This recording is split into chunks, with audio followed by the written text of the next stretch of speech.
കർണാടകത്തിൽ എല്ലാവർക്കും ഫ്രീ ആണെന്ന് പറഞ്ഞിട്ട് രാഹുൽ ഗാന്ധി പോയി എല്ലാവർക്കും ഫ്രീ ആക്കി കൊടുത്തു സ്ത്രീകൾക്കെല്ലാം. ഇപ്പൊ കർണാടക ട്രാൻസ്പോർട്ട് കോർപ്പറേഷൻ കടുത്ത നഷ്ടത്തിലും പ്രതിസന്ധിയിലാണെന്ന് കഴിഞ്ഞ ദിവസം ഏഷ്യാനെറ്റ് റിപ്പോർട്ട് ചെയ്യുകയും ചെയ്തു. ഞാനത് കണ്ടതാണ്. മുഴുവൻ കുടിശ്ശികയിട്ട് ഇറങ്ങിപ്പോയ ഒരു സർക്കാർ അവരിനി വന്നതിന് ശേഷം 3000 കൊടുക്കും എന്ന് പറഞ്ഞാൽ വിശ്വസിക്കാൻ കേരളത്തിലെ ജനങ്ങൾ അത്രയ്ക്കും അരിയാഹാരം കഴിക്കാത്തവരാണോ? 18 മാസം കൈമാറാതെ അവർ അധികാരത്തിൽ നിന്ന് പോയതിനു ശേഷം ബാക്കി കൊടുത്തതും പിന്നെ വർദ്ധിപ്പിച്ച് 1600 ആക്കിയതും അത് 2000 ആക്കിയതും ഒന്നും രണ്ടും പിണറായി സർക്കാരാണ്. ലാഭത്തിലൊന്നും ആയിട്ടില്ല. KSRTC ദൈനംദിനമുള്ള വരുമാന നഷ്ടം കുറയ്ക്കുകയും പിന്നെ KSRTC ദൈനംദിനം ചെലവിനേക്കാൾ കൂടുതൽ വരവ് നേടാനും തുടങ്ങിയിട്ടുണ്ട്. ഇത് KSRTCക്ക് 10,2700 അതിൽ കൂടുതൽ കടങ്ങളും പല ബാധ്യതകളും പല സ്ഥലത്തും. ജീവനക്കാരുടെ പെൻഷൻ പറ്റി വരെ പൈസ കൊടുക്കാനുണ്ട്. ഇങ്ങനെ ഒരുപാട് ലൈബിലിറ്റി ഉണ്ട്. പിന്നെ MICT ലൈബിലിറ്റി ഉണ്ട്. ഇതെല്ലാം ഇങ്ങനെ തീർത്ത് നമ്മളിതിനെ കരകയറ്റി 1-ാം തീയതി ശമ്പളം കൊടുത്തും പിന്നെ ഒരു നഷ്ടമില്ലാതെ എല്ലാ യൂണിറ്റുകളും നടത്തിയും ഒക്കെ വളരെ കഷ്ടപ്പെട്ടിട്ട് KSRTC ജീവനക്കാർ ഇത് മുന്നോട്ട് കൊണ്ടുവരികയാണ്. വഴിയെ പോകുന്നവർക്ക് എന്തെങ്കിലും പറഞ്ഞ് അത് കൊടുക്കാം ഇത് കൊടുക്കാമെന്ന് പറയാമെന്നുണ്ടായത് ഇത് ഒരു 2 മാസം ഈ പറയുന്ന ആനുകൂല്യം നടത്തിക്കൊണ്ടുപോകാൻ കഴിഞ്ഞാൽ KSRTC പിന്നെ ശമ്പളം ഉണ്ടാവില്ല, KSRTC ഉണ്ടാവില്ല. KSRTCയുടെ സ്ഥിതി എനിക്കറിയാവുന്നതൊക്കെ അവർക്ക് അറിയത്തില്ല. വെളിയിൽ നിന്ന് എല്ലാവർക്കും ഫ്രീ ആണെന്ന് പറയാം. കർണാടകത്തിൽ എല്ലാവർക്കും ഫ്രീ ആണെന്ന് പറഞ്ഞിട്ട് രാഹുൽ ഗാന്ധി പോയി എല്ലാവർക്കും ഫ്രീ ആക്കി കൊടുത്തു സ്ത്രീകൾക്കെല്ലാം. ഇപ്പൊ കർണാടക ട്രാൻസ്പോർട്ട് കോർപ്പറേഷൻ കടുത്ത നഷ്ടത്തിലും പ്രതിസന്ധിയിലാണെന്ന് കഴിഞ്ഞ ദിവസം ഏഷ്യാനെറ്റ് റിപ്പോർട്ട് ചെയ്യുകയും ചെയ്തു. ഞാനത് കണ്ടതാണ്. അപ്പൊ അതുപോലെ ഇത് അത്ര പോലും സമയം ഉണ്ടാവില്ല. ഇത് 1 മാസം പോലും പോവില്ല. കാരണം ഇത് പറയുമ്പോൾ എന്താ പറയുക, നമ്മൾ ഈ ഇലക്ഷൻ വരുന്നതെന്ന് പറഞ്ഞിട്ട് പൊതു ഖജനാവിലെ പണം എടുത്ത് ദൂർത്തടിച്ച് വോട്ട് വാങ്ങിക്കാൻ ശ്രമിക്കുന്നത്. ഇവര് നേരത്തെ പറഞ്ഞല്ലോ, ഈ 2000 രൂപ 1600 രൂപ 2000 രൂപ ആക്കി കൊടുത്തതെന്ന് പറഞ്ഞ് പിണറായി സർക്കാർ കൈക്കൂലി കൊടുത്തെന്നാണ് ജനങ്ങൾക്ക്. അതേ അഭിപ്രായമല്ലേ 3000 ആക്കി കൊടുക്കാന്ന് പറയുമ്പോൾ. ഇവർ പറഞ്ഞതല്ലേ ഉള്ളൂ. UDF സർക്കാരിന്റെ കാലത്ത് 600 രൂപയായിട്ട് വർദ്ധിപ്പിച്ചു, 500 രൂപ 600 രൂപയായിട്ട് വർദ്ധിപ്പിച്ചു. ആ 100 രൂപയുടെ വർധനവ് 18 മാസം കൈമാറിയില്ല. 18 മാസം കൈമാറാതെ അവർ അധികാരത്തിൽ നിന്ന് പോയതിനു ശേഷം ബാക്കി കൊടുത്തതും പിന്നെ വർദ്ധിപ്പിച്ച് 1600 ആക്കിയതും അത് 2000 ആക്കിയതും ഒന്നും രണ്ടും പിണറായി സർക്കാരാണ്.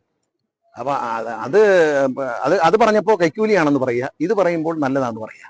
അത് രണ്ടും ശരിയല്ല. KSRTCക്ക് ഇത് താങ്ങാൻ പറ്റത്തില്ല. കാരണം നിലവിലുള്ള ആനുകൂല്യങ്ങൾ എനിക്ക് തോന്നുന്ന ഈ മീഡിയ പേഴ്സണ് കൊടുക്കുന്ന പാസുകൾക്ക് മാത്രമാണ് KSRTC റീഇംബേഴ്സ്മെന്റ് PRDയിൽ നിന്ന് കിട്ടിക്കൊണ്ടത്. ഇപ്പൊ ഉണ്ടോന്നറിയില്ല, നേരത്തെ കിട്ടിക്കൊണ്ടത്. ബാക്കി എല്ലാ സൗജന്യങ്ങളും കുട്ടികളുടെ സൗജന്യം അടക്കം ഒന്നും കൊടുത്തിട്ടില്ല. പക്ഷെ ഇപ്പോൾ കഴിഞ്ഞ 5 വർഷമായി 2ാം പിണറായി സർക്കാർ വന്നതിന് ശേഷം അതിന് 10,000 കോടി രൂപ KSRTC കൊടുത്തിട്ടുണ്ട്. അതൊരു മാസം 50 കോടി രൂപ ശമ്പളം കൊടുക്കാനും ഏതാണ്ട് 74 കോടി രൂപ പെൻഷൻ കൊടുക്കാനുമായിട്ട് കൊടുത്തുകൊണ്ടിരിക്കുകയാണ് ഈ സർക്കാർ. അങ്ങനെ കൊണ്ടുപോയിട്ടാണ് ഇത് നമ്മളിങ്ങനെ കൊണ്ടുപോകുന്നത്. അത് സർക്കാർ കൊടുക്കുന്ന ആനുകൂല്യം ഇതിൽ കൂടുതൽ എങ്ങനെ കൊടുക്കാൻ പറ്റുന്നത്? അത് കൊടുക്കുന്നുണ്ടല്ലോ, കൺസെഷൻ കൊടുക്കുന്നുണ്ടല്ലോ. അതൊക്കെ ഇല്ല, അത് കിട്ടേണ്ട കാര്യമില്ല. കാരണം തന്നെ അത് നമ്മൾ കണക്കാക്കുന്ന വെച്ചാൽ ഒരു ബസ്സിനകത്ത് 2-3 യാത്രക്കാർ കൂടുതൽ വരില്ല. പിന്നെ ഒരു 2, 5, 10 സീറ്റുകൾ ഒഴിഞ്ഞു കിടക്കാറുണ്ട്. അത് കൊടുത്തതെന്ന് പറഞ്ഞാൽ അത് കീമോതെറാപ്പിക്ക് പോകുന്നവർക്കും റേഡിയേഷന് പോകുന്നവർക്കും അവർ താമസിക്കുന്ന സ്ഥലത്ത് നിന്നും അവർ പോകുന്ന ആശുപത്രിയിലേക്കാണ് സൂപ്പർ ഫാസ്റ്റ് മുതൽ ഇങ്ങോട്ട് കൺസെഷൻ കൊടുത്തേക്കുന്നത്. അതുകൊണ്ട് നമുക്കൊന്നും സംഭവിക്കാനില്ല. അതൊരു ചെറിയ സംഖ്യയുള്ളൂ. കാരണം ഒരു ബസ്സിൽ ഒരു 10 ബസ് പോകുമ്പോൾ ചിലപ്പോൾ ഒരാളെ കാണുള്ളൂ. കാരണം നമ്മൾ 2000-ഓളം 3000-ഓളം അപേക്ഷ കിട്ടി. അതിൽ 2600 എണ്ണം നമുക്ക് കൊടുക്കാൻ കഴിഞ്ഞിട്ടുണ്ട്. അതിങ്ങനെ അവർക്ക് വീട്ടിൽ എത്തിച്ചു കൊടുക്കുകയാണ്. അത് ആ രോഗം മാറുമ്പോൾ രോഗം ഭേദപ്പെടട്ടെ എന്നാണ്. ഞങ്ങളതിനകത്ത് ക്യാൻസർ കാർഡെന്ന് എഴുതിയിട്ടില്ല, ഹാപ്പി ലോങ് ലൈഫ് എന്നാണ് കാർഡിന്റെ പേര്. ആ അസുഖം മാറിയെന്ന് ഡോക്ടർ സർട്ടിഫൈ ചെയ്യുമ്പോൾ ഇത് തീർന്നു, അടുത്ത ആളിനാവും. ഇത് അവരെ അസുഖം മാറട്ടെ എന്നുള്ള ആശംസയോടുകൂടിയാണ്. അതായത് ജീവിതകാലം മുഴുവൻ ഇവർ അസുഖമായിട്ട് നടക്കും, ഇവർ മരിക്കുന്നവർ അങ്ങനെയല്ല. അവർ മരിക്കാതിരിക്കട്ടെ. ഞാൻ പല സ്ഥലത്തും ചെല്ലുമ്പോൾ പറയാറുണ്ട്, സാറേ ക്യാൻസർ, നാളെ കീമോ ഉണ്ട്, അല്ലെങ്കിൽ നാളെ റേഡിയേഷൻ ഉണ്ട്, വണ്ടിക്കൂലിക്ക് കാശില്ല എന്ന് പലരും പറയാറുണ്ട്. ആ ഒരു അവസ്ഥ മാറട്ടെ എന്ന് വിചാരിച്ചാണ് ഞങ്ങൾ കൊടുത്തത്. അത് വാരിക്കൂലി കൊടുത്ത സൗജന്യം അല്ലത്. അത് ഏറ്റവും ഡിസേർവിംഗ് ആയിട്ടുള്ള ആൾക്കാർക്ക്.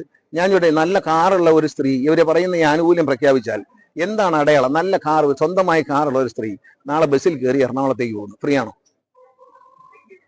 അതെന്ത് പാവപ്പെട്ടവരോടുള്ള സമീപനമാണത്? അതിന്റെ ആവശ്യം എന്താണ്? നിങ്ങൾ തന്നെ പറയും, ജനങ്ങൾ പറയട്ടെ.